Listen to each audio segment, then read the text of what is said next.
I'm bringing a parable to you today. The parable is one you've probably heard of before. It comes from the book of Matthew. This is chapter 13, verses 31 through 32, and Jesus is speaking.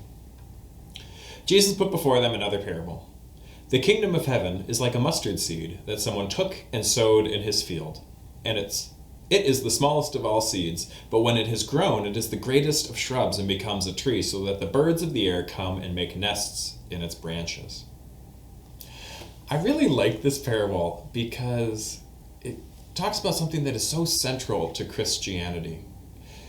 So much of the world operates in this kind of like power pyramid that we have, where the people at the top are the wealthiest and they're the ones who have the most power and respect and authority, and then as you get farther and farther down the pyramid, that power and wealth and authority slowly dissolves down in sort of a trickle down method.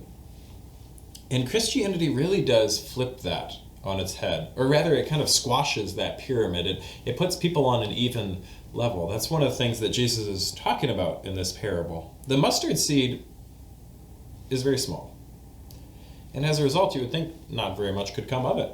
However, as it says here in Matthew, as Jesus says, it can grow into quite a mighty shrub, which is kind of a strange thing to think about, a mighty shrub. But if you've ever seen a mustard plant, they can grow to be quite large, to the point where birds can roost in their branches.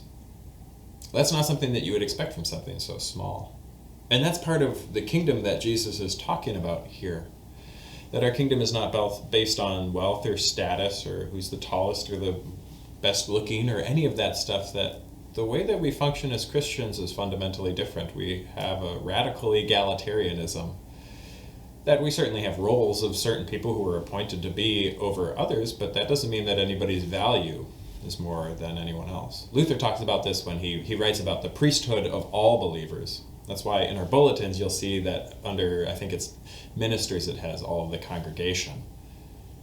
That it's not just Pastor Manning or I that are leading this congregation, that we're all serving as ministers in this congregation. And it gets back to this parable of the mustard seed, that we don't live in a hierarchical structure in church. Rather, we live in kind of like a radically flat structure. Or at least that's the way things should be.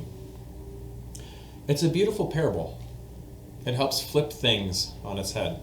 It's so easy for us to get attracted to power or wealth or status or money or any number of those things. And it's important to review these parables every once in a while and think back to what that means for us here as Christians living in the 21st century.